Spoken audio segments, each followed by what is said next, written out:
Well, I'm gonna go. I know you guys have limited time, so I'm gonna go ahead and start with a little bit of introductory material that Taylor and Cindy would know about. Hey, Ben, good to have you with us. The students who are going to be presenting today are part of a class I have taught for 20 plus years now, an ecosystems ecology class. And one of the central aspects of the class is, well, we spend some time in the class visiting a lot of different ecosystems in the area, trying to sort of compare and contrast structure and function going on in different kinds of ecosystems. But a significant component of this class is a group research project. Oftentimes students are building on prior research projects, but they're exercising a fair amount of autonomy in developing their project, and particularly in trying to interpret the results of their work.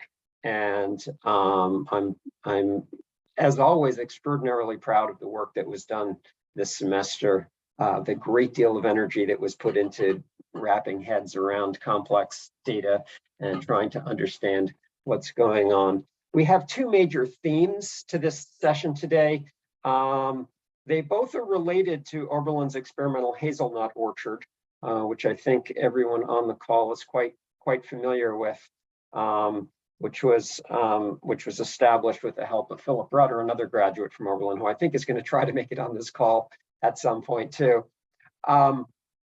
But that's an experiment that's been going on for about a decade now, exploring the impact of fertilization on hazelnuts, really trying to explore woody agriculture and species-rich woody agriculture as a potential alternative to conventional agriculture, which, as I think everyone knows, has a number of real challenges associated with it.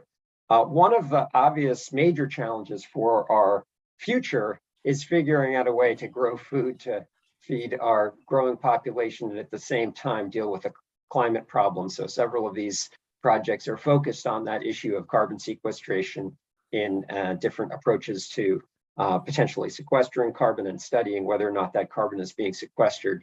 So our first groups are going to talk a little bit about that.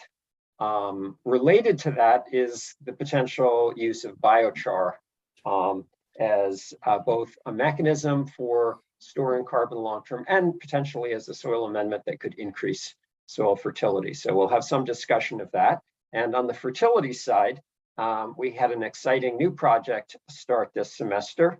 Actually, not this semester, last summer, spearheaded by two students who are doing honors work on this, Taylor Hoffer and Suniva Sheffield, who are with us today, I believe. And so the students in our class working on that project are essentially collaborators with Suniva and Taylor in this effort to better understand the impact of biochar produced from coppiced hazelnut material on plant growth. So let me go ahead and share my screen, and we're going to go ahead and begin today's presentation. And let me ask before I do anything whether everyone can see the screen in front of you right now. The way we're going to run today's session is we're going to go ahead and go through all of the presentations. So for those of you who are guests today, greatly appreciated if you maybe took out a notebook or jotted some notes down on your computer for our groups, because I'd like to run through all the presentations and then hold questions to the end. But I want to make sure that if you've got questions for our first panelists, that you remember them. So I'll just hide my little floating control here so I can see my screen. So this is the list of the 5 presentations. Each group is going to take about 8 minutes or so to make their presentation to us.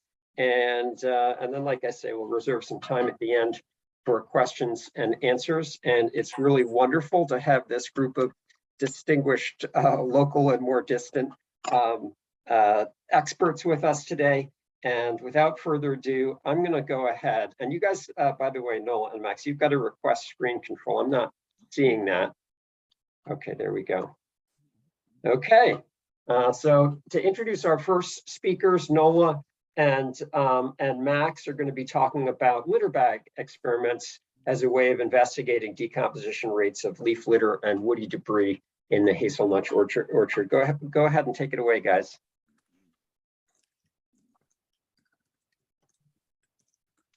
Hello, everyone. We are Nola Smith and Max Bowders, and we are using litter bags to investigate decomposition rates of leaf litter and woody debris in the hazelnut orchard. So what exactly are we researching? So we conducted our experiment in the Oberlin College Experimental Hazelnut Orchard in Oberlin, Ohio. Our main goal involved investigating decomposition of the leaves and hazelnuts within this orchard. We used a litter bag method as a proxy to better understand which conditions lead to decomposition, and then the overall fate of this carbon as it's stored in biomass. The litter bag method is widely used by plant ecologists, and we will explain more about the method later on. So there's two different types of biomass going into the litter bags, in our case, wood chips and leaves. And as the material decomposes, carbon dioxide is released into the atmosphere, and the remaining organic material that stays within the bags stays in the bags and acts as a sort of proxy for what would be stored in the soil. So this experiment began in 2011 when Oberlin College students planted the experimental hazelnut orchard in order to investigate the feasibility of woody agriculture in comparison to traditional corn or soy. And in 2012, Oberlin students wanted to investigate how exactly the inputs that were necessary for hazelnut growth, and did so by treating the trees with one of three different fertilizer amounts: no fertilizer, 1 times the amount typical of corn, or 2 times the amount typical of corn. In January 2019, some of these trees were coppiced as a maintenance practice that is thought to spur new growth. In April 2019, these bags were filled with leaves or chips, and woody agriculture, unlike corn or soy crops, does not require you to till the soil as a way to replant anything. The trees can be carbon sinks while still providing food. If woody agriculture is potentially a better way to store carbon, then we need to investigate all aspects of the carbon cycle, including knowing what happens to the carbon involved in decomposition beneath the tree.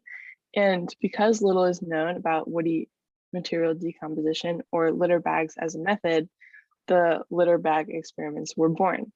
And in 2019, Taylor Hoffer and Lynn Jacobs collected some of those litter bags and investigated how light, temperature, and fertilization impact that decomposition. And now in 2021, we have collected, after 32 months of decomposition, we have collected all remaining litter bags and hope to learn more about decomposition. Right, so our question centered around litter bag methods, decomposition, and then how our litter bag measurements compare to those in situ. So for methods, we wondered whether mineral soil migrates into the bags and whether organic material escapes through the mesh. So we asked about decomposition over time, and specifically how fertilizer, light, and temperature are all going into impacting decomposition. And then in addition, due to the potential sources of error identified with the litter bag method in general, such as, for example, loss of material, we're wondering whether there was a significant difference between litter bag and in situ measurements of decomposition. The litter bag method consists of collecting biomass, in our case, leaves and wood chips, and placing them into mesh litter bags made out of old window screening. These bags were tagged and weighed and placed underneath their tree of origin. This material was then decomposing for 32 months when we collected it and sorted it, as well as dried it in the oven. and reweight it in order to calculate the percent material lost. Since we also wanted to investigate if mineral soil migrated through the bags, as well as the organic composition of the sample lost through the mesh, we burned some of those bags and used the loss on ignition technique in order to calibrate our data to look at just organic matter. All right, so does mineral soil migrate into the bags? And here we got yes, mineral soil definitely migrates into the bags. So 44% of the chip bags consisted of mineral soil that migrated into the bag, and 53% of the leaf bags were mineral soil as well. As shown in the graph, there's significant difference between the percent of organic matter in the chip versus leaf bag. And one possible explanation is that so little occupied that the leaf bags after decomposition in comparison to the chip bags, that there was more space for mineral soil to clump with organic matter inside the bag. So next we're looking at if mesh bags lose organic matter through the mesh, and the answer again was yes. Anytime one picked up one of the litter bags, you could see fine particulate that fell through the mesh. And so we found that 10.8% of the total weight from the bags was lost in the trays that we stored them in. And 6.9% of the total organic matter from those bags was lost as well.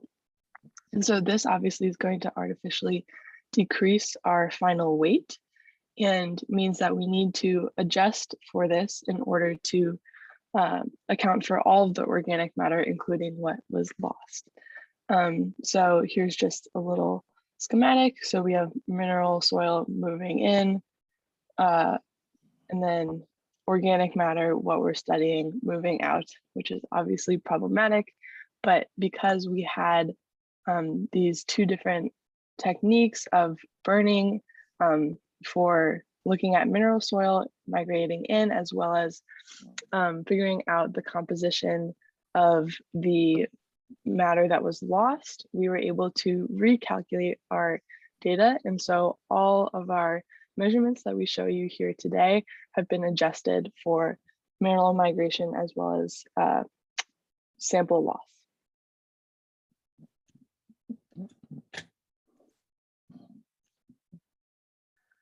Okay, so next we were looking at the rate of decomposition over time, and we collected the decomposition rate at 2 points in time. First is from deployment to the Lynn, Jacobs, and Taylor Hofford study. And the second decomposition rate, and both of the decomposition rate for this first period was around 5% for both chips and leaves. And the second decomposition rate is from the second study, or the 2019, November 2019 study to our study in 2021. This rate was extrapolated. From this rate was extrapolated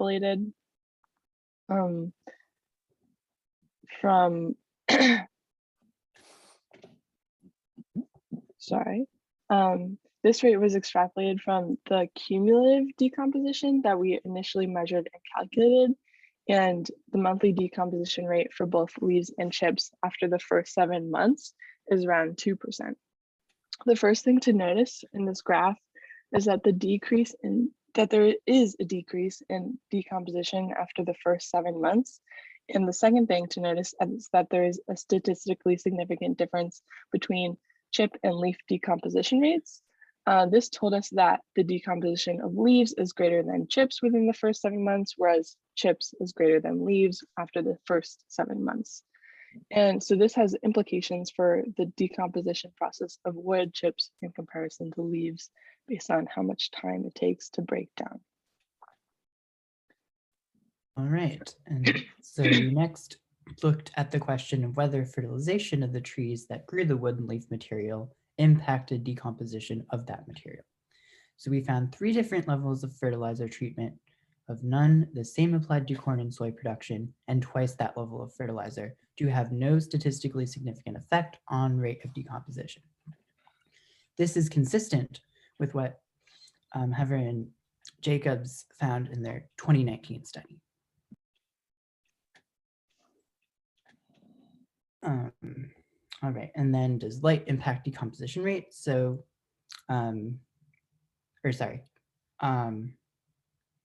so we first looked at whether light influenced the cumulative decomposition rate. And we found that light intensity negatively correlated with decomposition rate, or average monthly percent loss of leaf and woody material. It's important to note that the low R² value of 0.26 reflects attributing that percentage of variation in loss with variation in amount of light received. And then does temperature impact decomposition rate? Then we looked at whether temperature influenced the cumulative decomposition rate. Once again, we're finding a negative correlation here between the average temperature in degrees Celsius and the average percent monthly loss. This temperature and light data are both consistent with the prior study through this data, but it's not consistent with the general thought of wider gardening community and that warmer is better. Next, let's look at the rate of decomposition and how it compares between litter bags and in situ. So since we wanted to investigate litter bags as a method due to their high prevalence within the ecology community, we were looking at litter bags in comparison to in situ. We found that there is a statistically significant difference where the decomposition found in litter bags was higher than in situ, as shown by this graph. This really surprised us because we figured that in situ means that you would have more microfauna to help break down biomass, leading to a greater decomposition rate, but our data did not show this. Since this experiment has its flaws, we cannot speak to the accuracy of one experiment in comparison to the other. After seeing how much organic matter fell through the mesh, as well as the issue of internal growth or mineral migration, we do not believe litter bags to be an entirely accurate measure of decomposition after many months. There were enough methodological errors or complications that arose to make us very cautious and skeptical of its widespread usage. All right, and then for our conclusions and next steps. So based on our data analysis, we can conclude the following. So mineral soil does migrate into the litter bags, while they also lose organic matter at the same time. We can also conclude that the rate of decomposition decreases over time and fertilization levels having no significant effect. We find light and temperature to have a negative relationship with decomposition, as is consistent with previous studies. And then lastly, we're finding a significant difference between litter bag and in situ measurements. So possible next steps include using an alternative to leaf bags as a proxy for in situ decomposition, since we found a number of possible errors. Additionally, more research is needed to more accurately quantify decomposition in order to create a standard method which can be compared to other methods. We should also investigate the relationship between light and temperature and decomposition, since our data has been contrary to popular belief. This experiment has a number of implications for how we think about decomposition works and how we measure it. The next group will explain more about in situ decomposition rates within this hazelnut orchard.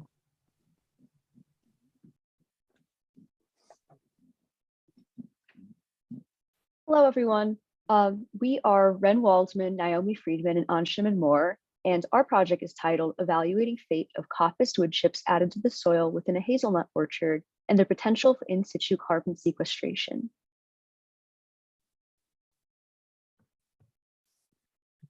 John, do I have control? You should know.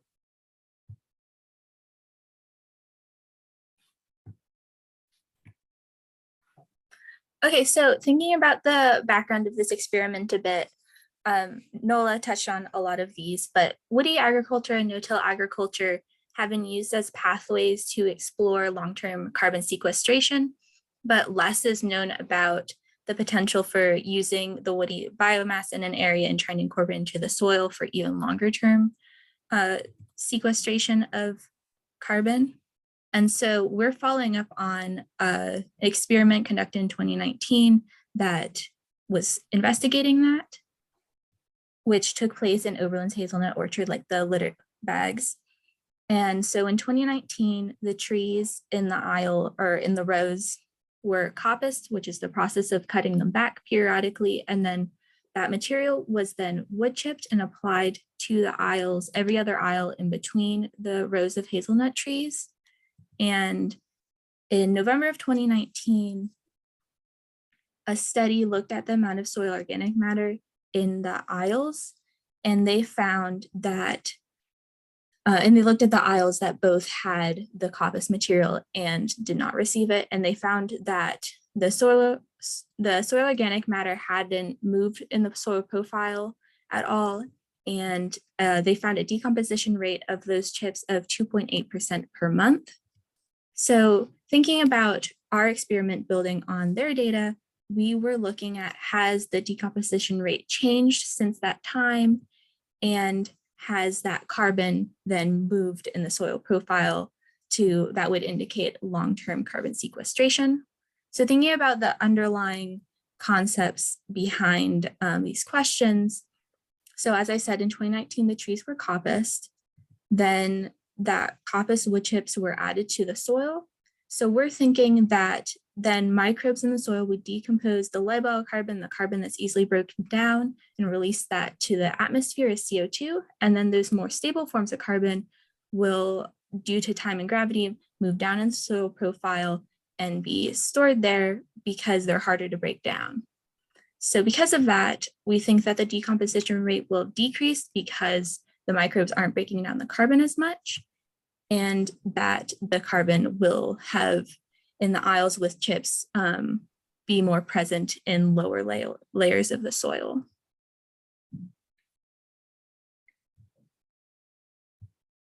So our experimental setup involved taking soil samples at 2-meter intervals in each aisle for a total of 8 samples per aisle.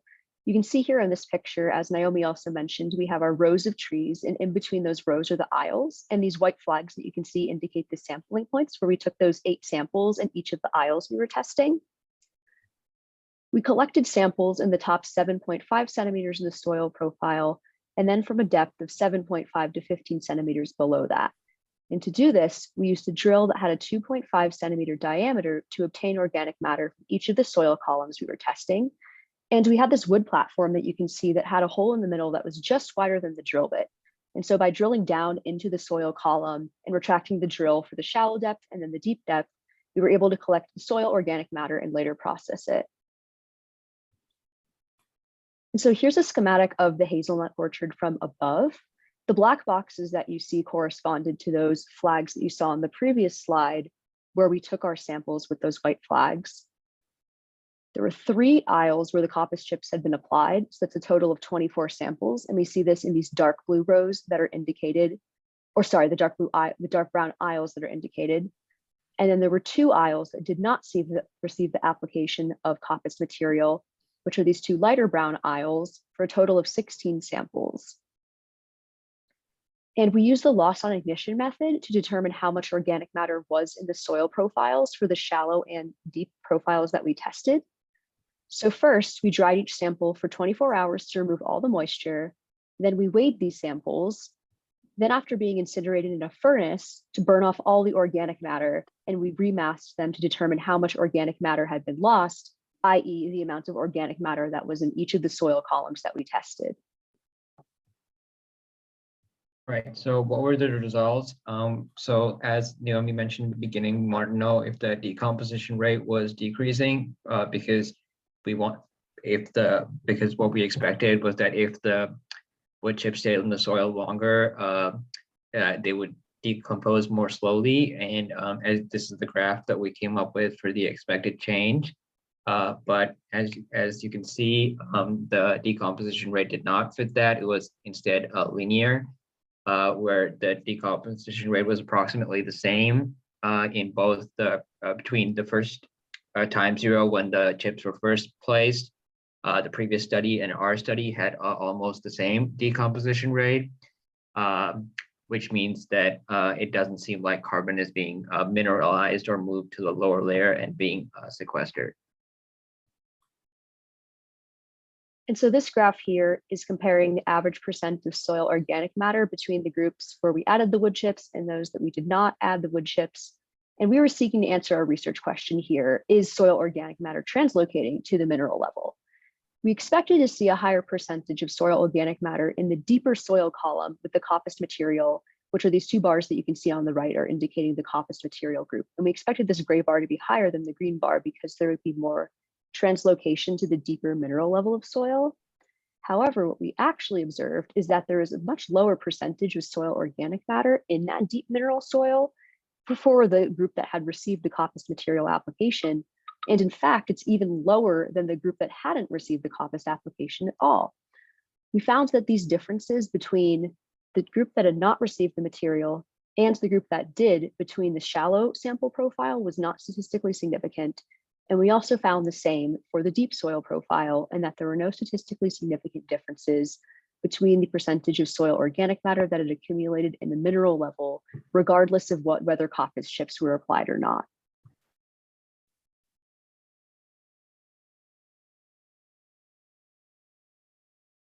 Sorry, I don't know why it's not advancing to the next slide. Oh, good. There should be one more bullet point. And so as a result, we determined that 2 years after the original application of the coppiced material, there wasn't carbon being sequestered in the mineral soil like we hypothesized. So moving on to next steps and final conclusions. As we've been reiterating, we did not see any evidence of carbon sequestration. So we don't think that wood chips are a good method to be increasing carbon sequestration. However, the entire concept of woody agriculture is not to be dismissed because there are lots of other useful ways to take advantage of woody agriculture for carbon sequestration, which the next group will talk about. I just wanted to end with saying that there are other applications for wood chips in terms of soil erosion, preventing soil erosion and increasing plant growth. And in the future, if there were future research on wood chips, it would be better to focus it on those areas rather than carbon sequestration.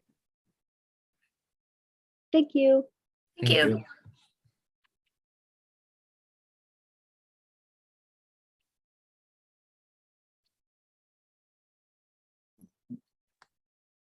Good morning. Thanks for joining us today. My name is Etta, and I, along with my co-researchers Jake and Tim, will be presenting on our research from this fall titled "A Baseline Study to Assess and Compare the Long-Term Carbon Sequestration Potential of Biochar and Wood Chips Produced from Woody Agriculture and Added to Soil in These Systems."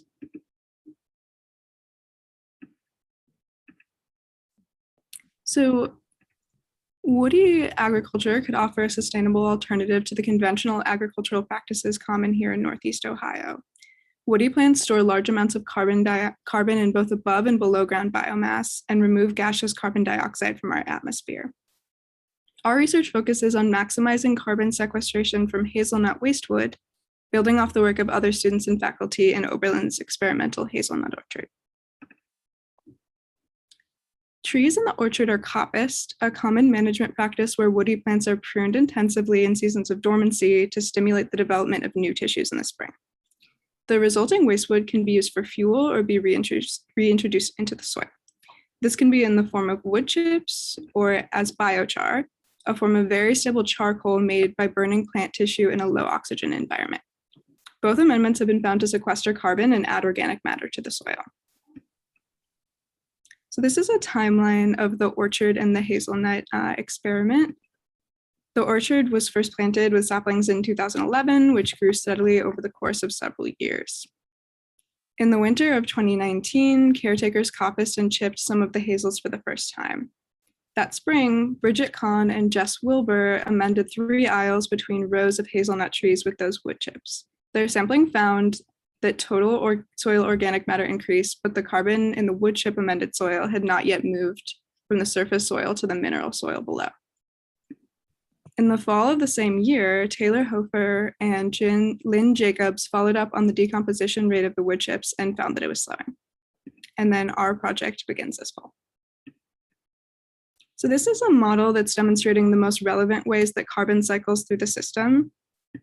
Hazels fix atmospheric carbon dioxide into organic compounds in their tissues. The wood is periodically coppiced and either chipped or pyrolyzed to biochar, which is applied to the soil and contributes organic matter. Less stable forms of carbon will decompose and be released as carbon dioxide, and more stable forms will persist longer in the soil. So our research focuses on three principal questions. First, what is the capacity of biochar to increase soil organic matter in our system? And then a sub-question is, how does it compare to wood chips? Secondly, will organic matter translocate into the mineral soil? And lastly, how much carbon is currently stored in the soil? We measured soil organic matter so future researchers can evaluate its persistence over time. We expected that wood chips would initially add more organic matter to the soil than biochar, but that the biochar carbon would persist for far longer than that from the wood chips. Biochar provides a habitat for bacteria, but is a poor food source, so we anticipate that they will more readily decompose the wood chips.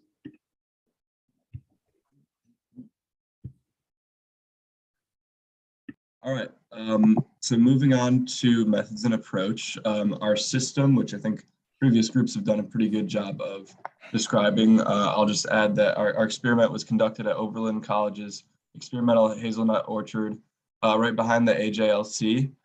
This is located in Northeast Ohio, where climate is temperate and soil tends to be a fine clay.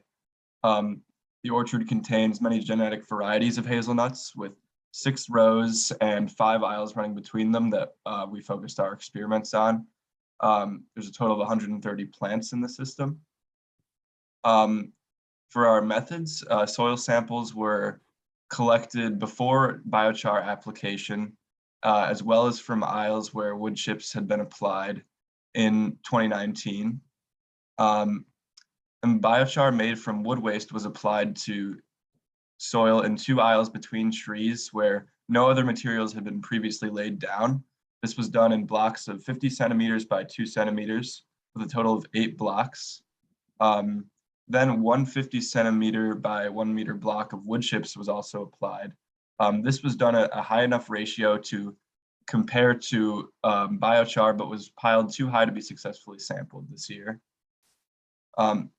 Soil was then sampled where biochar had been applied. And for collecting soil samples, our methods were done using a soil drill, and this was separated by depth, with each sample having 2 parts, one at 0 to 7.5 centimeters deep, and another at 7.5 to 15 centimeters deep. We then took our soil samples and oven dried them for 24 hours to remove moisture. To calculate levels of organic matter, we performed a calculation of loss on ignition. Samples were then incinerated for 16 hours at 400 degrees Celsius and were weighed before and after. Soil organic matter was calculated using a percentage of soil organic matter equaling the initial weight minus final weight over initial weight.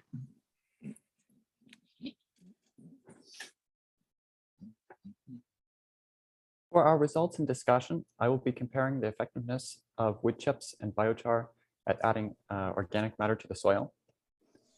Initially, the wood chips that were applied in the spring of 2019 added a significant amount of organic matter to the soil compared with soil that did not have wood chips added. Kahn and Wilbur sampled the wood chips in the fall of 2019. As you can see from the chart, there is a rapid and dramatic loss of organic matter in these samples, and a further loss in samples collected this fall by Naomi, Anshuman, and Ren. In both the fall of 2019 and 2021, we see no significant difference in soil organic matter in the soil where chips were applied and where chips were not applied. So where did all the organic matter go? Well, microbes decomposed the wood chips and released the organic matter as CO2 into the atmosphere. Our application of biochar significantly increased soil organic matter compared to soil that had not had biochar applied. Since biochar is understood to be a stable form of carbon that provides habitat, but not a food source for microbes, we hope that this carbon will stay stored in the soil.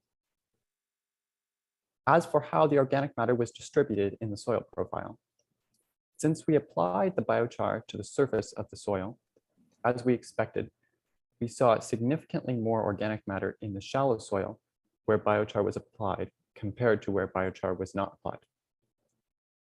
In the deeper soil, however, there is no significant difference in organic matter where biochar was applied and where it was not applied, indicating that the biochar has not yet translocated down into the deeper soil. Over time, we expect this to change, and the organic matter added by the biochar will translocate down into the deeper soil. Okay, so just to reiterate, the purpose of this experiment is to compare long-term rates of carbon sequestration between biochar and coppiced wood chips. So far, we've been able to support the conclusion that wood chips have a high rate of decomposition and don't make a measurable addition to the soil years later.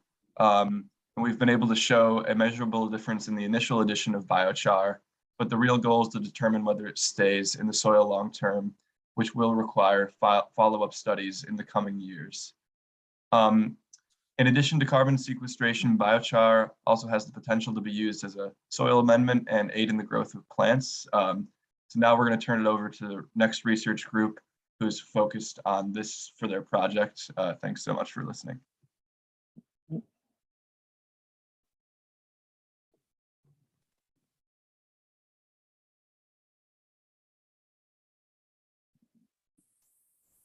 Are we ready? So, hi everyone. I, along with Grace and Aiden, we're here today representing the root, shoot, and fruit group. Our project was focused on the analysis of the different growth responses in bush beans and tomatoes, where they were amended with different concentrations of biochar. Just a disclaimer, some of the information will be repeated because it was covered by previous groups.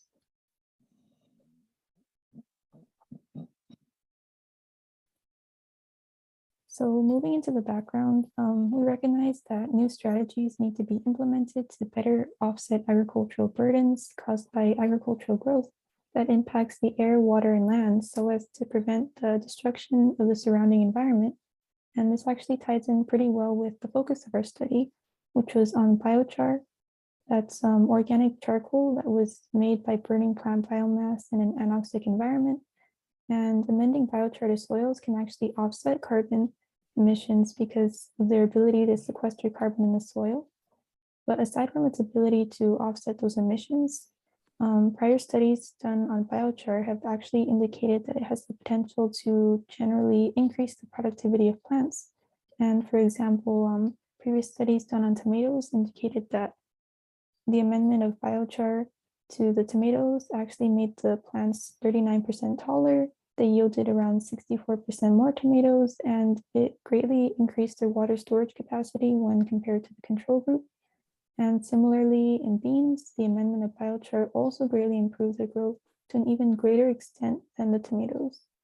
And while there are still gaps in knowledge, including how the biochar amendment affects each plant individually versus how it targets roots versus shoots and roots, fruits, and shoots, the general consensus is that amending biochar to plants is actually good at making positive effects in the productivity. And we actually expected our highest amount of biochar to demonstrate a toxic effect, as there's certain to be a certain extent of positivity, but we didn't reach that due to unknown causes. So based on prior research, we made 3 hypotheses. First, we hypothesized that overall biochar will have a positive impact on plant growth, including both above and below ground tissue production in tomato and bush bean plants, because biochar increases soil nutrients, cation exchange capacity, and water retention, thus creating more favorable growing conditions. And second, we hypothesize that biochar will have larger impact on fruit and shoot production than root, because the plant in biochar-rich soil will be able to produce more leafy tissue from a smaller root system. And third, we hypothesize that the responses to biochar amendment will differ in bean and tomato plants. Biomass and fruit production will increase proportionally more in bush bean than in tomatoes, because the rhizobial bacteria associated with the bean plants will enhance their ability to take up and incorporate carbon and nutrients into their tissues. And we will be assessing the impact of biochar on plant growth from two aspects: the differences in responses between bean and tomato plants, and the differences among tissues, which are roots, shoots, and fruits. So now we'll switch into the methods and approach, and I'll start with the treatments that were applied.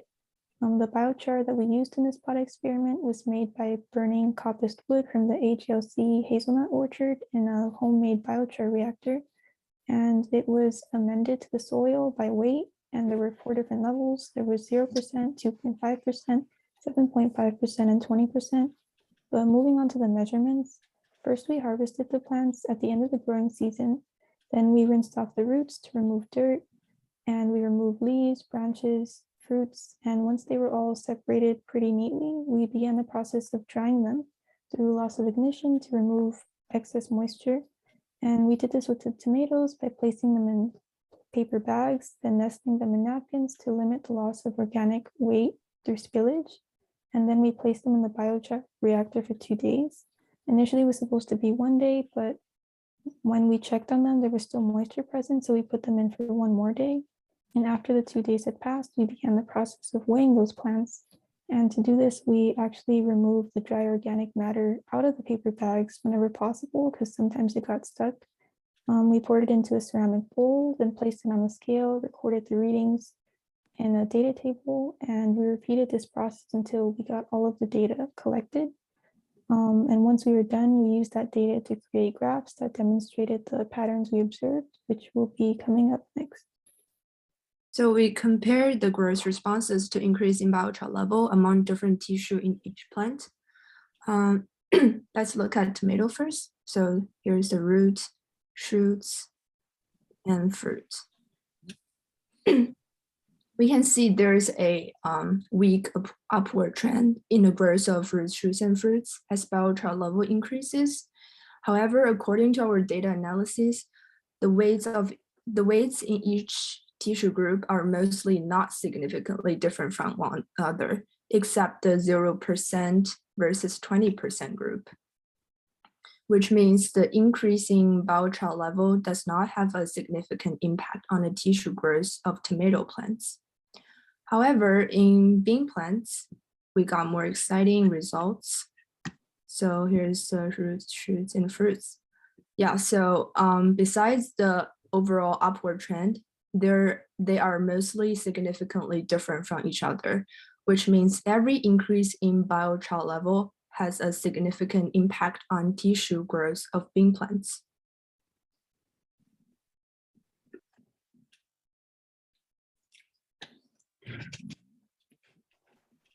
Sorry, I was muted. Shown here on the right is a graph of bean and tomato root biomass for each treatment group. And so the change in tomato biomass from our 0% group, the control group, and the 20% group, we found to not be significantly different. In fact, it decreased just a little bit and barely changed at all across all groups. So the bean roots, on the other hand, were almost 6 times heavier in the 20% treatment than in the control. And they grew much more consistently with increasing amounts of biochar treatment than did tomatoes, which decreased from 0 to 7.5%, and then had a significant increase from the 7.5 to the 20% treatment. So here's a similar graph, this time with stem and leaf tissue biomass for beans and tomatoes. Once again, the 20% group of beans grew almost 6 times larger than the control group, Meanwhile, the tomatoes did exhibit a small but significant enhancement in their growth of about 1.5 times. This uptick in tomato leaf and stem growth may be the start of a larger growth response. It may be a point sort of on the upward curve, or it may be a point simply on the downslope from some optimal treatment that is between the 7.5 and 20% treatment application groups. And then for our fruit production, here's a similar graph for our fruit biomasses. So the bean fruits had a smaller response than other bean tissues. It was only a 3 times growth enhancement. And the tomato fruits had a similar response to tomato stem and leaf tissue. And in both plants, this time the trend is fairly consistently upwards, which is encouraging for applications in agricultural fields. So here's our trend lines for those. And so some concluding remarks. To return to our hypotheses, first off, we hypothesized that biochar will have a positive impact on plant growth. And we found that, yes, it in fact did. So the growth enhancement was observed in almost all tissues in both plants. The total bean biomass was 5 times greater in the 20% application, and then in the control, in the tomato biomass, it's like 1.5 times greater. So what this means is that future research should continue to examine the amount of biochar needed to produce a maximum growth response, because we're unsure from our data whether we would see that with less than 20 and the 20 is simply on the downslope, as I mentioned before, or if there's some point after 20% that would continue to produce an even larger response in plant growth. Our second hypothesis was that bean and tomato responses would differ. And once again, we found that yes. So the growth response in bean plants was much greater than the response in tomato plants. From this, we know that plant functional groups may respond differently to biochar soil amendment, and we recommend that future research look into additional functional groups, so woody plants, grasses, or even aquatic plants, and to study plants similar to beans and tomatoes to see if they produce similar responses. So third off, we have our hypothesis that biochar will have a larger impact on fruit and shoot production than on roots. And we found this not to be the case, at least for one of the plants. The bean data do not support this hypothesis, as bean shoots and roots had the greatest response out of the bean tissues. So this may mean that beans preferentially allocate resources to vegetative tissue over reproductive tissue in soil with added biochar, or this may simply be a response to higher nutrient availability. The tomato data, on the other hand, do support this hypothesis, and tomato roots did not respond at all to the treatment.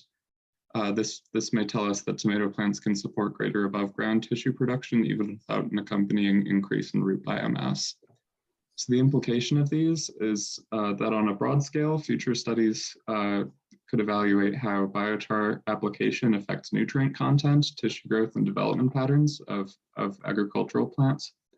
And if the results of these studies are similar to ours, that's very promising, and biochar may prove to be an effective method for simultaneously sequestering carbon and increasing agricultural output for some important agricultural crops. So the next group will continue our discussion of biochar, this time on its impacts on soil chemistry. So thank you. Hello, we studied the impact of the levels of biochar addition on soil pH and organic soil as mediated by growth of tomatoes and bean plants. And we're me, Sophia Kartsonis, Elise Steinberg, and Jackie Jong. So some general background.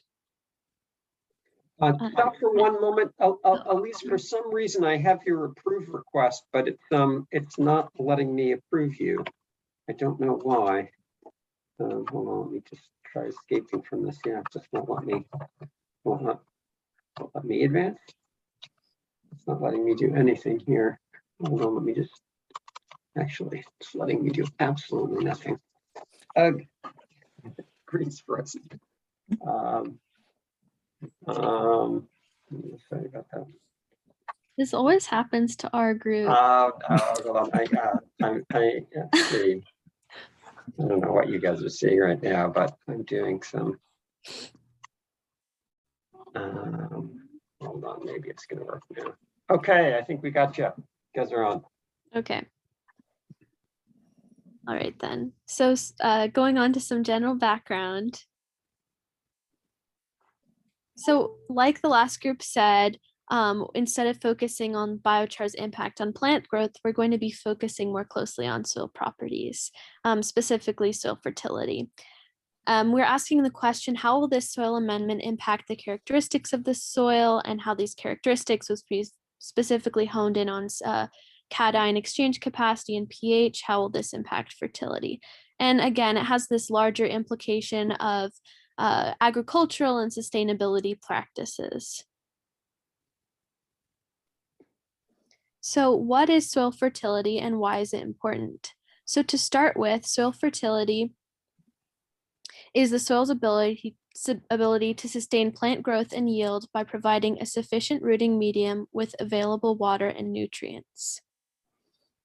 When applied to biochar amended soil, this is important because it shows promise regarding soil characteristics that promote crop growth, which Jackie will expand on later. However, there is a gap in knowledge regarding how biochar application is affected by biochar properties, soil conditions, and their combinations. So our research is pretty critical because it's a well-regarded fact that we know biochar application increases plant growth, but we know less about how soil characteristics, when combined with biochar, what is actually happening there. What is important to note is that different crops thrive in different environments and will impact the characteristics of the soil as well. So we have bean plants, they're a legume, and they will make the soil more acidic, for example. So analyzing the changes in soil characteristics after amendment within different species can allow us globally to see if changing soil conditions impact fertility. Next slide, please. So soil pH affects the amount of soluble nutrients and chemicals within soil water, which is the amount of nutrients available to plants. In general, as you can see on the right, the soil pH between 5.5 and 7.5 is ideal in terms of plant nutrient availability. Here are the three main macronutrients that plants use: nitrogen, phosphorus, and potassium. Cation exchange capacity measures the soil's ability to hold cations, which in turn allows us to know about the soil texture and what major nutrients is essential to plant growth.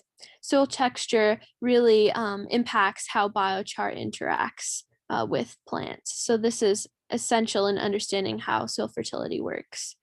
For example, clayey and organic soils will exhibit a higher CEC and are more fertile as they retain nutrients. So altogether, again, this is determining the feasibility of the overarching theme of agricultural and sustainable practices. Biochar is a high carbon, fine grained product of pyrolysis of biomass in the absence of oxygen. The picture on the left shows an industrial way of making biochar, but the biochar we used in our experiment was homemade, as shown by the picture to the right. Biochar has substantial storage pores, transmission, and residual pores. Biochar can be made with different plant species, and then they present variations on specific surface areas of these pores. The increased surface area could increase nutrient retention and water content. Next slide, please. Our main objective is to investigate the effects of biochar on soil pH and soil CEC. The soil will be grown with beans and cherry tomatoes. Our sub-objective is to investigate if the plants themselves could actually manipulate soil pH under the same treatment groups. The current procedures for measuring CEC is based on inorganic soil. Therefore, we will be experimenting and modifying the procedures to see if it will work on organic soils. We will also be looking at the pH variation for in situ versus lab settings. We hypothesize that biochar increases soil pH since biochar itself is basic. We think biochar increases cation exchange capacity since it is negatively charged, and that soil with beans and soil with tomatoes will have different pH. This is one of the literature gaps that we aim to find out. The treatment groups are shown by the picture down by the bottom left. We firstly collected in situ pH for beans and tomatoes over the 2 days when working outside. The lab samples were then collected from the pots after the plants were harvested and the soil had been left to dry. For measuring CEC, we adapted the unbuffered salt extraction method that is described in the Soil Science Society of America's method of soil analysis, which is the standard for soil science. We made modifications since the soil is highly organic, such as reducing the soil sample and adding a piece of cotton to stop soil from flowing out.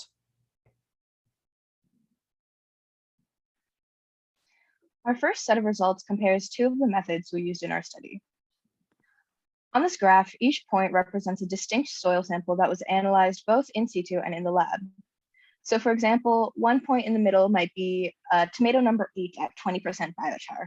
However, the samples themselves are not important as we're focusing on the difference of the pH values between the in situ reading and the in-lab reading. If each method was accurate, then we would expect the results to follow this green line, y equals x, where the pH in the lab is the same as the pH in situ. However, the results show that the in situ pH is consistently higher than lab pH, with an extremely low R-squared value of 0.005. This may be a result of the plants or natural soil moisture in situ, or may be due to the drying and rehydration of the soil in the lab tests. Each method has its pros and cons. In situ, all the pH data should be taken on the same day so that all the plants have the same environmental factors affecting its pH. There was a lot of pH data that we had but couldn't include because it was from other dates throughout the summer. So our in situ data was limited to 2 days of collection. With lab data, we anticipated it to be more accurate since we could dry the soils and then uniformly rehydrate them. However, this proved to not be the case because the soils had different starting moisture contents, and rehydrating often did not cause the soil to become a consistency that allowed the probe to analyze it. Due to the inconsistencies in method needed to get lab results, and because in situ results represent the real-time conditions of biochar treatment on plant growth and soil properties, we decided to use the in situ results for our following analyses on pH effects. To reiterate our hypothesis, we anticipated that increasing biochar levels would increase soil pH. This graph is a box and whiskers plot that shows the range of pH levels for plants with the same treatment. So for example, the biggest red column shows the extremes of pH of about 5 to 8 for tomatoes at 20% biochar, with 50% of the data lying in about 50% of the data lying in the thick box between about pH 5.5 to 7.5. Each treatment is shown as discrete variables to clearly show the variation within each treatment. We also analyzed biochar amendment as a continuous variable from 0 to 20%, which showed that pH in beans slightly increased and in tomatoes, the soil pH slightly decreased. However, the R2 for both values was less than 0.01, so the results are fairly insignificant. The lines also had slopes of nearly 0, showing very little change at all. Our results show that there's too much variation and not enough significance within plant groups and within biochar treatments to address our hypothesis. Despite those inconclusive results, we did find that the soil of tomato plants have a lower average soil pH than bean plants. The small bars are arrow bars representing standard error, which was very small because of our high sample size. These error bars are proportional to the standard deviation, which was about 0.5 for beans and 0.8 for tomatoes, which shows that soil pH variation was greater in the soils of tomato plants than the soils of beans. From these data, we can conclude that the plants have an effect on soil pH. Future research could investigate the effects of other plants on the same functional groups, such as other legumes or annual crops on the soil's pH. Finally, our CEC results between the 0% and 20% treatment groups of both beans and plants were not significant. However, the process was a great learning experience as we modified the CEC technique to address inorganic soils, which had a tendency to float out of the solutions. We will write down our techniques so that future research done in this class or with these samples can potentially have a higher rate of success since we did end up losing a few samples along the way. In conclusion, we believe based on this data that pH may not be the best indicator of biochar amendment influencing soil properties, and think that it would be beneficial to investigate how moisture retention, nitrogen, and phosphorus levels are affected by biochar amendment.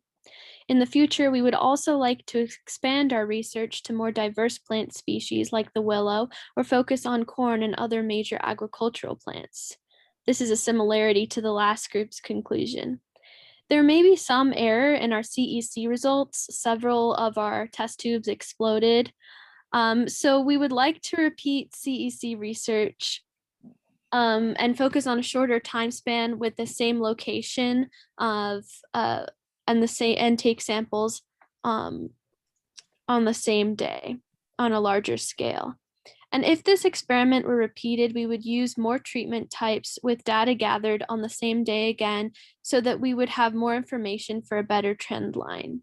This especially was an issue with our pH data, because we ended up only being able to use data for one day because the pHs fluctuated over different days.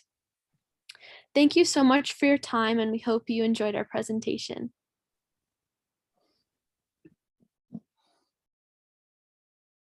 Yay! We're fighting over this mouse. Let me have it. Hey, big applause for all of you guys. That was just wonderful, wonderful stuff.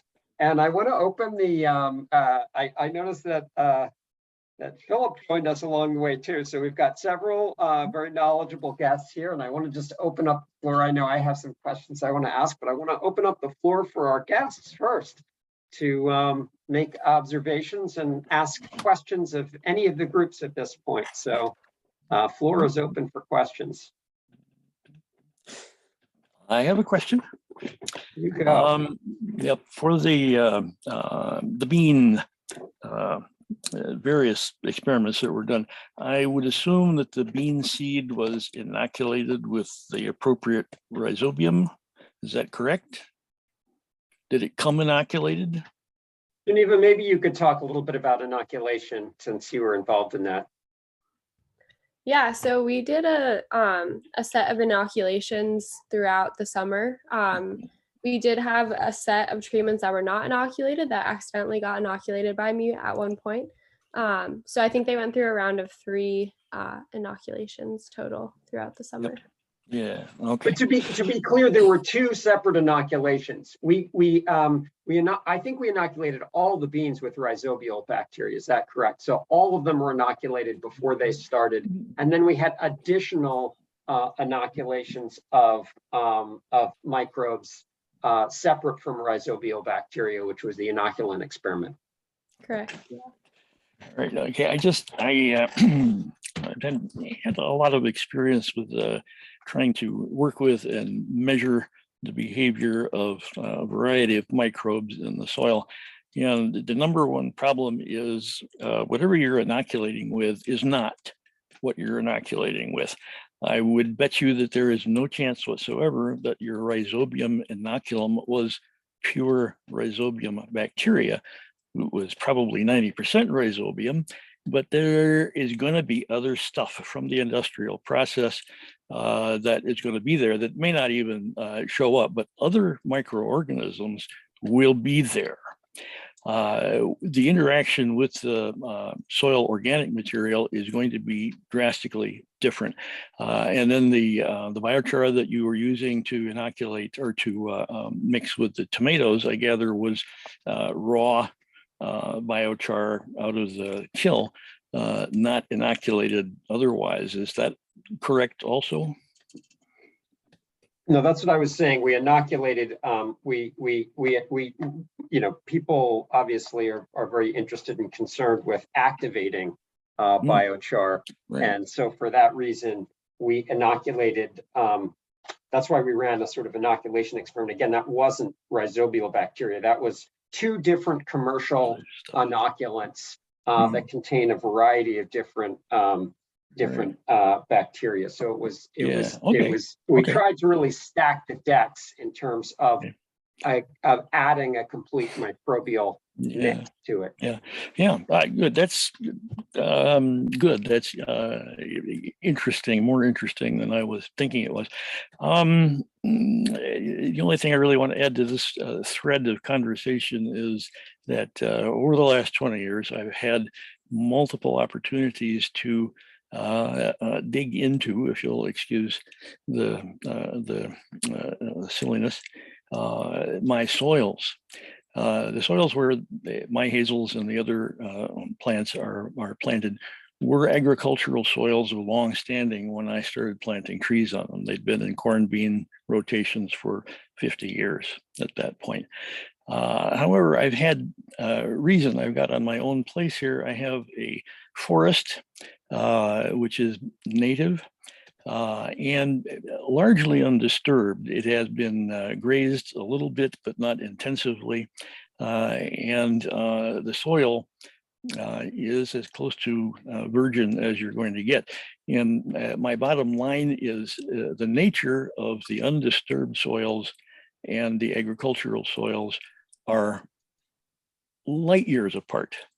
Incredibly different.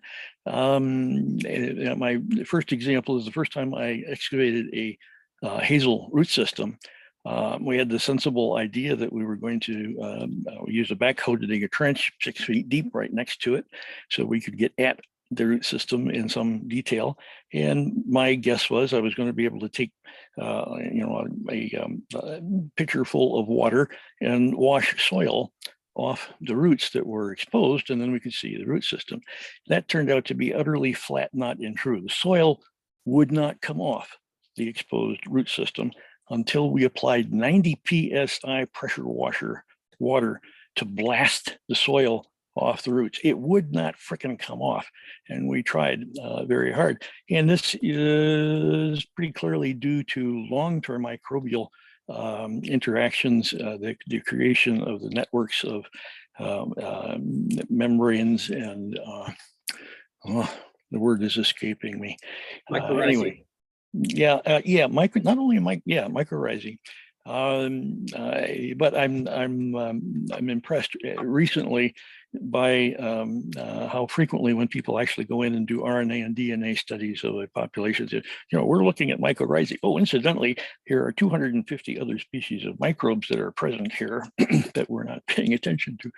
So it's complex down there like crazy. And the established soils are doing such different stuff that it's hard to compare. Now, this was this one that I excavated was on a soil strip that was semi-disturbed. It had been an old fence line. It had been plowed at one time, but then not plowed.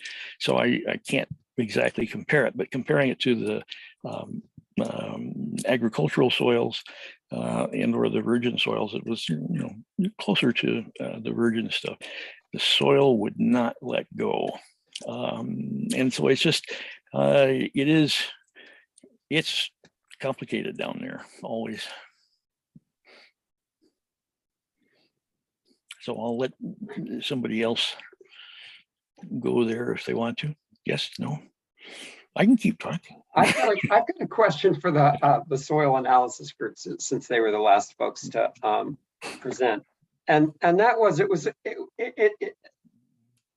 so pH is obviously a function of everything in the soil, and we went into this expecting to find what other people had found, which is that adding biochar increases pH, but it occurs to me that maybe the sort of lack of effect we saw may have a lot to do with our particular soil. And it's frankly one of my concerns about the literature on biochar is that what biochar does to soil, and maybe this builds a little bit on some of what Phil is saying, what biochar does to soil is going to depend a heck of a lot on what soil you're adding it to. And so, for reasons of control, we created our soils. We created a potting mix, basically, that was, as you guys all know, 50% vermiculite, which is a mineral, and 50% peat.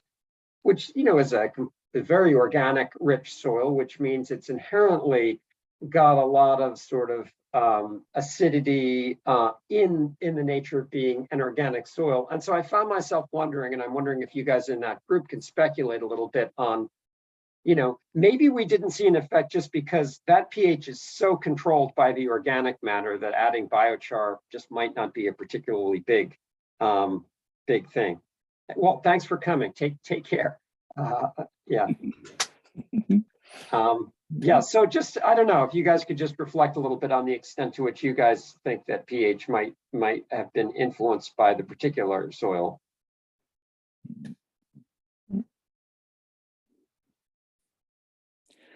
Yeah, I can add my experiences with pH. I've spent years and hours and days measuring pH, and it's kind of an unrewarding process most of the time.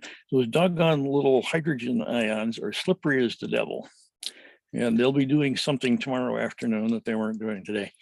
So it's very hard to nail down pH effects, but it's very much worth, you know, making these. The first thing we need is a better way to measure pH now, right here, and most of the time you're, you know, hours away from actually taking it out of the soil before you get a number. Who knows what happened in between. Well, so back to the group though, what do you guys think?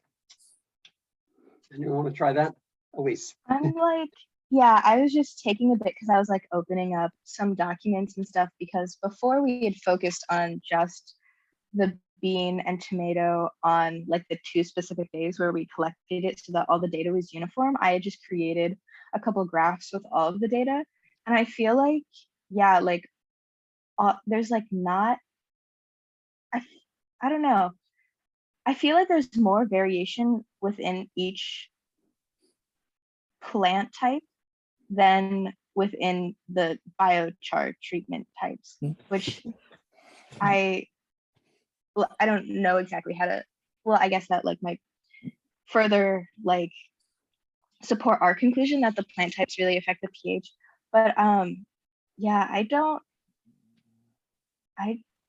don't know, because I feel like the 0% treatment, like since that was supposed to be just like the baseline of like the soil itself, wasn't as uniform as I don't know, I kind of expected it to be. Even with like the no plant, well, I don't know. I feel like we just have to look at more of the data altogether. But also like when I was doing like the lab measurements, I felt like the samples were not as consistent as they could be, because like some would have like a lot more of the perlite than other samples, even though it was so, like, from like the whole bin we would just take however many grams. So I don't know how to ameliorate that either. Just dealing with the heterogeneity I have of too the many soil. thoughts, not enough words. Yeah. Yeah, well, this is definitely stuff for Suneva and Taylor to think about, you know, in consideration of, you know, how they build on what you did. Oh, I'm sorry. You I have go. a follow-up question about that. I was just curious, did you guys see any differences between the no plant treatments compared to the 2 plant treatments in terms of soil? Just was curious about that. They didn't analyze the they only analyzed the plants.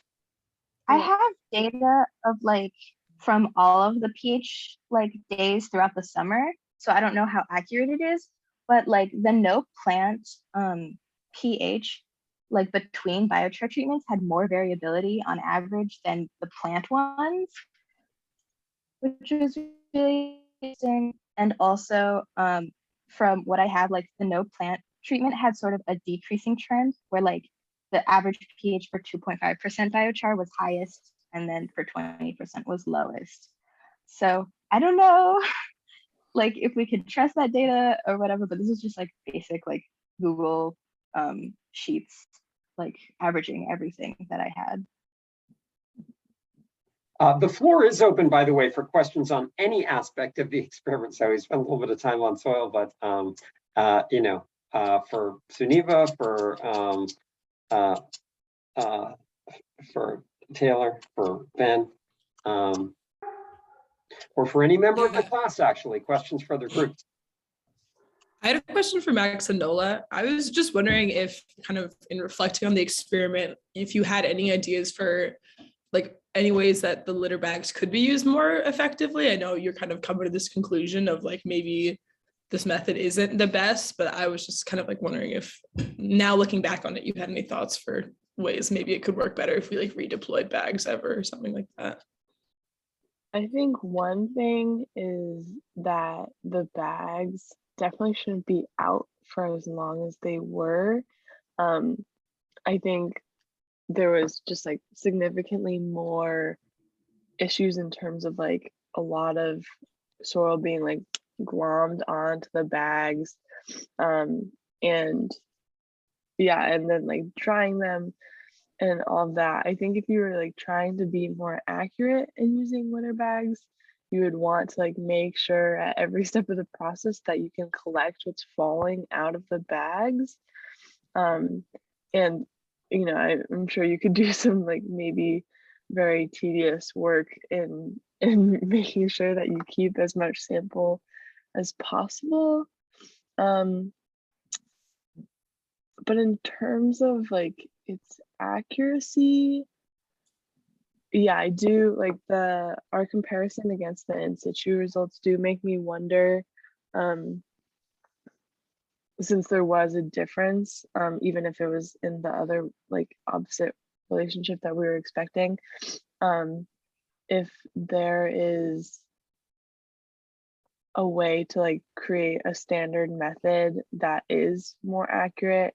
And like I can't speak to the error in the like in situ measurements, but I definitely think that there are potentially some problems with both, and other than like being careful with the bags and not leaving them out as long, I don't quite know what method would be best.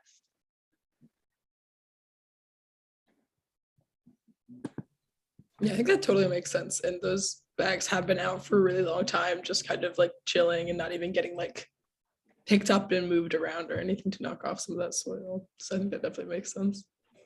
Yeah, I do think it was interesting because like we saw that there was a greater percent decomposition after the first 7 months of the wood chips. I do think it's like potentially fruitful to leave them out for longer than 7 months, but I don't know that the like 32 is necessarily totally useful in the same sort of vein. Also, I think you could burn all of the bags as another way to like really compare exactly what the organic matter is for each bag and keep track of it along the route. Did you guys by any chance keep track of the failure rate of the bags? I'm thinking specifically because, you know, my staff and I are sort of responsible for maintaining that space. And I'm 100% certain that we've nicked them with either a string trimmer or a mower or whatnot. And whether or not that that logistical challenge could be overcome in some capacity. Yeah, we did like try and keep track of like, oh, this bag has a large hole, so like if it's an outlier, that could be a reason why. But sorry, what was the like initial question? Failure rate? Yeah, more or less. Like that's a big part of it, I think. The question anyway. Oh, what do you mean by failure rate? So of the bags that were deployed and that were subsequently and analyzed, how many of them actually remained intact and could be quantified as being sort of a successful deployment? Yeah, we didn't keep a track of exact numbers, but there is, like, if I had to guess, I would say between like 5 and 15% of the bags were unusable for one reason or another.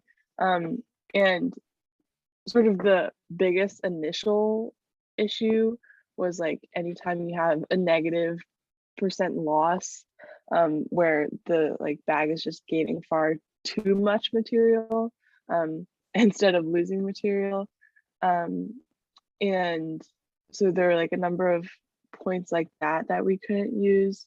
And I think that mostly had to do with the fact that it was out so long that like weeds grew up through it, or part of the issue was that the leaves were on top of it, or like there was so much growth around it that like there were in the last row of the hazelnut orchard, the bags over there were just like completely like stuck to the ground, and you had to like rip them up from the roots and like dig them out from underneath like a lot of soil.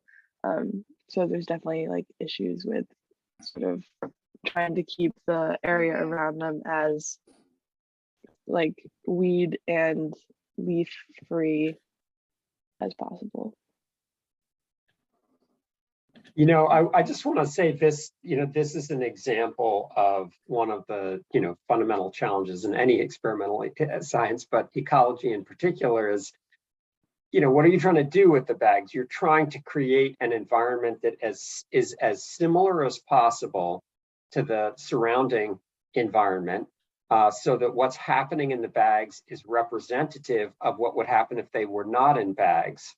But you're putting them in bags specifically so you can separate and measure them as independent things. So what you're dealing with is sort of like an inevitable challenge in many experimental experiments, where you're trying to concurrently keep things in your experiment as similar to nature as possible and separate it enough so that you can actually measure it as an isolated thing. So it's that, you know, what you're struggling with is fundamental.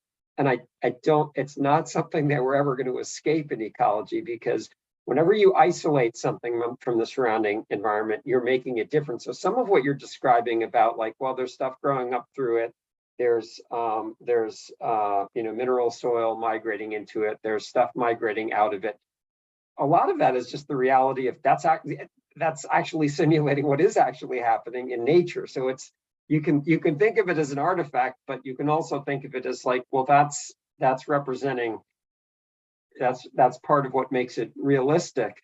You know, you could take those things and bring them into the lab and put them in sort of like a warm, moist environment and measure decomposition in that environment. And that would be a much more controlled way to do it. And you'd probably have much less variability among your replicates if you took that approach. But the realism involved, this sort of gets at the issue that we've discussed many times of control versus realism. You'd increase your control, decrease your variability, but also substantially decrease your realism. And I guess at the end of the day, the question in many experiments that isolate materials like that is, in that isolation process, how much have you distorted the realism, you know, and your ability to, you know, extrapolate the results back to natural systems.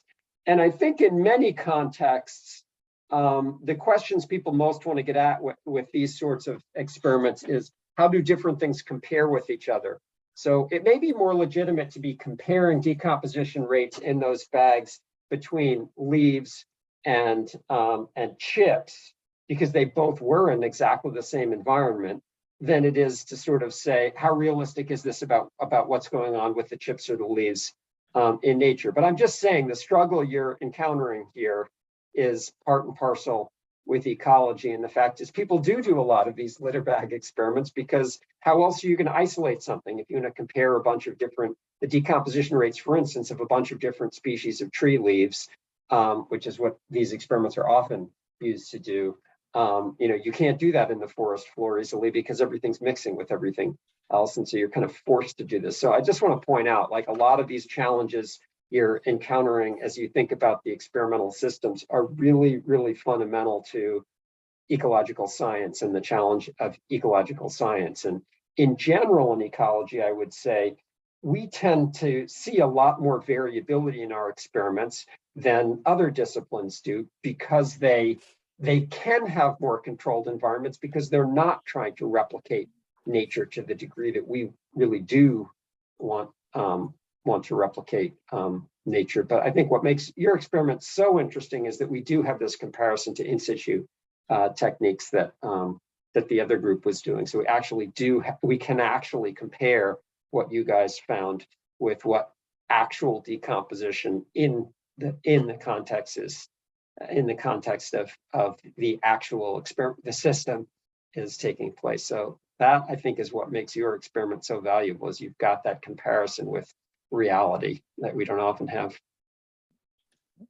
Yeah, I guess one way to potentially like quantify the amount of like that internal growth, or like it being in the system of the hazelnut orchard and like sort of migrating down through the soil, would be to like have some that are kept clean, or like kept, you know, weed free and leaf free, and then have the other half like allowed to be in. What happens happens. Would that be one way to possibly account for that error?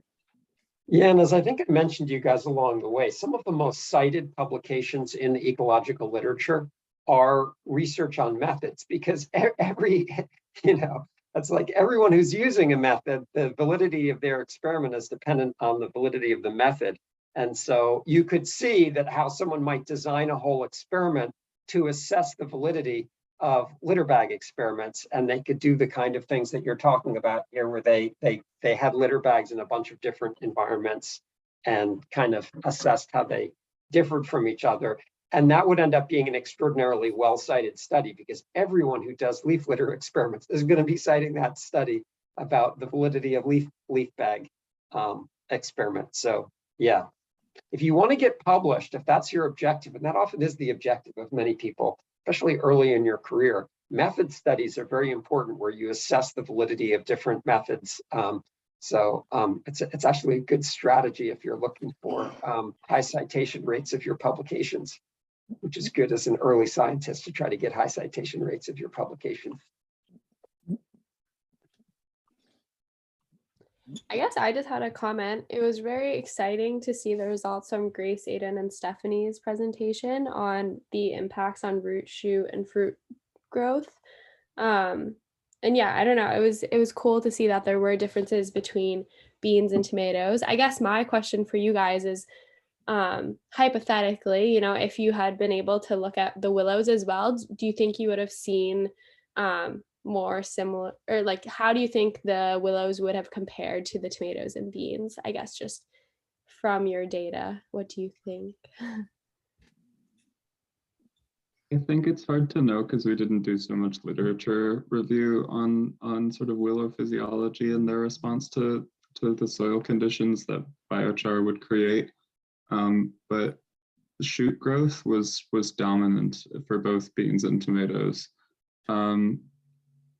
So I would expect that to follow for willows, but given that they're a woody plant, I'm not sure I'm qualified to give my estimation of that. I have a little bit of a follow-up on that, which is, I like the way in your presentation where you actually did identify literature that was specifically focused on biochar effects on beans and on tomatoes.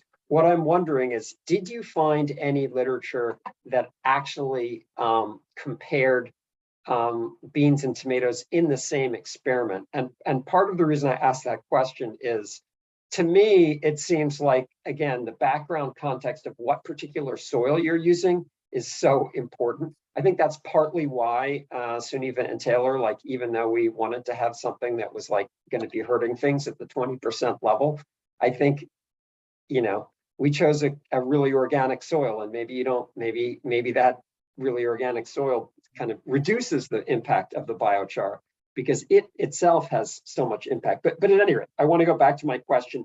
Did you guys find any literature that actually grew beans and tomatoes in the same experiment? So you were essentially controlled for the particular soil they were using? Because if it's different publications, then I worry a little bit about, well, you've got two things going on. You've got the percent biochar, and then you have whatever the rest of the soil was. which may be mediating the impact of the biochar? I personally didn't find any that compared them both in the same experiment, although I did find one experiment that was really interesting where they tried their best to neutralize the soil. I don't remember the exact methods of how, but I remember they were pretty extensive about it. And they tried to eliminate any other outside factors like nutrient uptake, which could have influenced it and that type of thing. But I just kind of vaguely know that with the beans, their roots are better capable at, I guess, getting those nutrients from the soil. So I think that's why, like, at least one of the reasons why they should have been better than the tomatoes at growing. I think that would be a good opportunity for a winter term, is putting together a literature search of all of the biochar papers. But yeah, no, I didn't find anything either that compared them directly in the same study. So I'm sharing my screen for a second just because I do want to take a little bit more of a look at these things, and I wanted to just mention something mostly to Suneva and Taylor as sort of follow-up to this study, which is that so I think these guys principally relied on analysis of variance to compare the effects. That's right, guys? That's right. So, yeah. so you were sort of individually comparing these things. When you guys go, and the emphasis of this course is not on statistics, and my own statistical skills aren't so great. But I just want to suggest, Taylor and Suneva, as we move forward with sort of reanalyzing this data, you can do analyses to test the significance of slope, like is a slope greater than 1 or 0? And we can also do more sophisticated analysis of variance that incorporates the biochar concentration as an independent variable. So there's more we can do to tease out these things, and I'm not, because these guys were basically essentially comparing individual pairwise comparisons of things. I think they had a lot less statistical power to assess the overall pattern than if we were using more sophisticated statistics, which is absolutely no cut on these guys whatsoever. I'm just saying, I think there's a lot more we can do with statistics on these to sort of quantify pattern than made sense to sort of focus on for this particular group, which I think did a fine job with what they had. I just wanted to say that we can test these slopes for significance, as well as doing analysis of variance that sort of looks at the overall, looks at biochar concentration as an independent variable. I had another question for this group, also kind of like future thinking. But I was just wondering if you guys had like $1 million and you were going to drop out of school and study biochar full time. I was wondering if you guys just had thoughts for like other plants or like ways of looking at this that you guys thought might be interesting, just kind of in reflecting on this. If there was stuff that stood out to you or stuff you were thinking about. I think one thing we noticed when we were doing research is some researchers use different types of biochar. So yeah, we were wondering if that will be a factor like affecting our results on like the same plants with same soil. I know Philip wants to talk about that. Yep. Yeah. In case you have not been apprised of this, I am entered in Elon Musk's carbon sequestration challenge here. And we are looking at using biochar from woody agriculture plantings and actually injecting it into soil. But I have been working with biochar, studying it since it was known as terra preta. And I know a considerable number of things that a bunch of other people don't. One of them is that your starting material is critical in the exact nature of the biochar that comes out. If you are making biochar with oak or with willow, the end product is very different.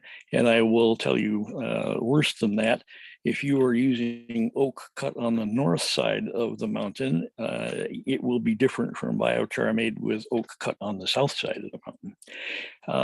It makes a big difference in exactly what comes out. And then that difference translates into exactly what the microbes and other soil critters are doing with it. It's of very serious interest to all of us that the Amazon soils have been examined for other inhabitants besides microbes. And of course, there are tons of invertebrates, including some that are co-evolved with the terra preta soils. It's been there long enough that they have evolved. The one that comes most easily to mind is an earthworm that makes its living ingesting carbon in the terra preta soil, stripping the microbes off in its gut, and then excreting basically unchanged the biochar. But of course has had its biota rearranged in the process, but the carbon is not disturbed in this process, but the earthworm makes a living running it through its system. And there are many other creatures living there also, which is going to be true in your soils as well. All of these things make a considerable difference. And the great majority of the biochar literature, unfortunately, is from people who really want to have something work here, so they have a super simplified system and then draw conclusions for the entire universe from something that does not relate to the entire universe.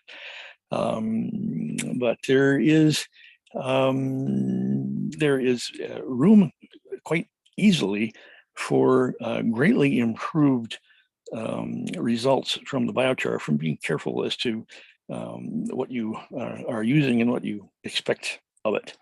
It does not make sense to be burning poplar sawdust or to be charring poplar sawdust and expect it to be having the same effect as something much denser like oak, which is one I am familiar with. Actually, I could go on, but I better not. So there is an enormous amount of room in the biochar world for improvement and for very impressive results. One of the good things that you can hang on to about the biochar is there are these studies that have phenomenal results, and they're not made up, but they also tend to be not reproducible because they were not keeping track of exactly everything that went into it. And that, well, then that's not real. No, you got one data point that says it happened here this time. Then you just figure out how to do that again. And that's it's a matter of sweat and paying attention to detail, but lots of room. Yeah, I think what to sort of reiterate a little bit of what Philip is saying, this again, I think is sort of a generality of the challenges of ecology as a science. Is biochar is not one thing. Biochar is actually many, many, many things. And as Philip's saying, it depends on the material you're using to make it. But what he hasn't said, which he could also have gone at length about, is it also depends on how you make it. The particulars of your biochar reactor is going to make a big difference in terms of what you create. And then there's the factors we've already talked about, which is when you add it to a soil, what you're going to get is going to depend enormously on the particular qualities of the soil. And add to that, Philip's first point, it's going to depend enormously on the particular microbial community that is inhabiting that soil and the degree to which you've effectively inoculated that soil with stuff. Just because we didn't spend forever talking about this experiment, we did try to obtain control by creating a soil out of a fixed mix of stuff, so we knew what was going into the soil. The sort of like carefully constructing a soil, and we fertilized the soil so that we were sort of eliminating that. But all of those things mean that it is an idiosyncratic study. It's like whatever we find and report is going to be because of, you know, the particulars of the biochar, the particulars of the soil, the particular of the microbes. And to me, that's why that I think is where this particular experiment has some real value. Is we are actually comparing 3 species, and it may be that the way in which the species differ from each other is idiosyncratic to our biochar, our soil, and the particular ways we treated the soil. But at least those are all controlled. So, because like when you guys are finding experiments in the literature on beans and on tomatoes, they almost certainly use different kinds of biochar and different kinds of soil. So you're not looking just at biochar, you're looking at biochar mediated by these other differences. And again, partly the reason I'm just sort of going on about this is these are all real fundamental challenges of ecological science, you know. It's just something we need to deal with. And it's like you could throw your hands up and say, well, this is too damn complicated. We can't deal with it. Let's go for a super reductionist approach to all this. But the reality is we need to feed the world with the agricultural fields we have, and we got to figure out a way to do it quickly. Yeah. Yep. Yeah. If I can inject one point here, the pots that you were growing tomatoes and beans in, are they still in existence or have they been dumped? If they're still in existence, I would like to recommend that those pots be preserved with their identities and have another trial grown in that same soil with that same biochar the next year. And one of my reasons for saying this, a different experiment, but highly suggestive. There was a argument long ago about the effect of mycorrhizae on black walnuts and whether it made any difference or not, since it's an ecto and it's there anyhow and yada yada. And there were 2 universities that got together and ran a long study about inoculated and unoculated black walnut seed, and their finding was very clearly it doesn't make any bloody difference what you do. Unfortunately for them, the next person was a young woman, graduate student, who had done a study for 2 years.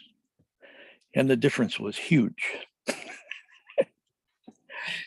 And unmistakable.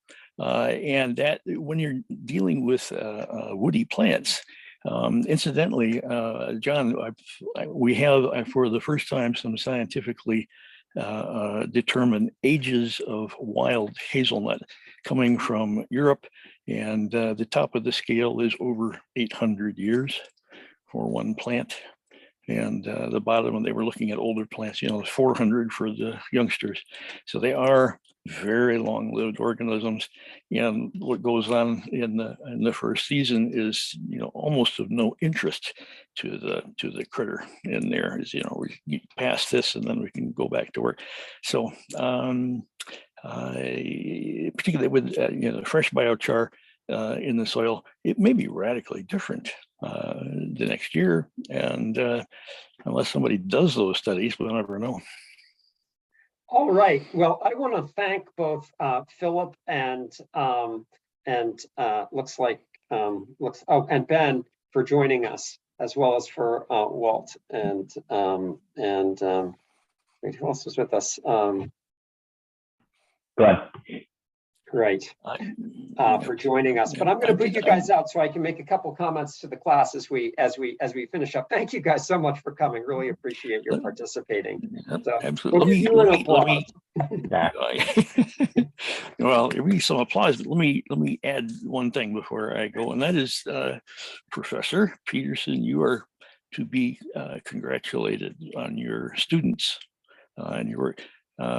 You guys are doing good science. It's impressive. Elon Musk will see some of it, which is highly amusing, of course. Okay, thank you. Well, good luck with that, Bill. Take care. Thank you, guys. That was wonderful. John, do you want Sanim and I to stick around, or do you want to just do stick around or not? Your call. But I just want to say, you guys, that I'm really proud of your work in the class. This is the sort of culmination of our class, and I know for many of you, the sort of messiness of science became all the more apparent with the work you did in this class. And I just want to say that I think is such a critical thing for people to understand, is sort of the struggle of trying to make sense out of data. The problem with science, the way it's presented to the public, is that it's this sort of processed stuff and people don't understand the complexity of trying to interpret these data. The sort of like, you guys had one shot at an experiment.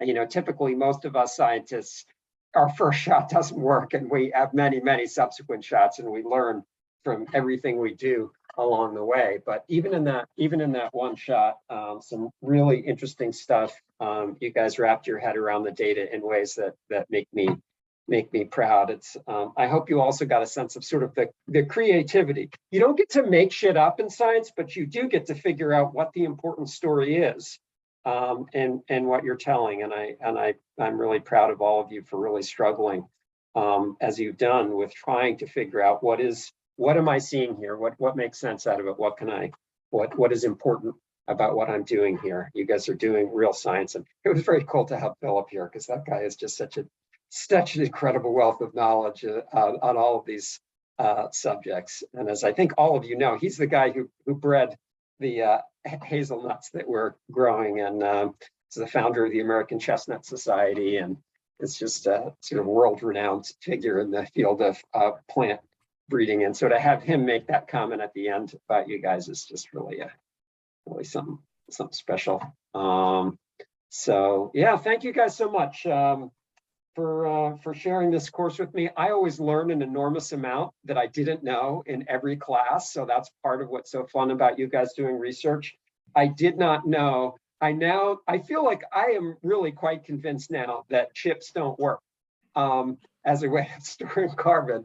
And that's really important to know. I didn't know that. And they may have other value, as the group suggested. There may be other reasons why we want to be adding chips. But as an approach to building long-term carbon sequestration, I will say it's a little bit consistent with what's been seen in the literature for no-till agriculture as well, where you can, by doing no-till, maintain soil organic matter. But if you start tilling it, man, the stuff disappears almost instantly.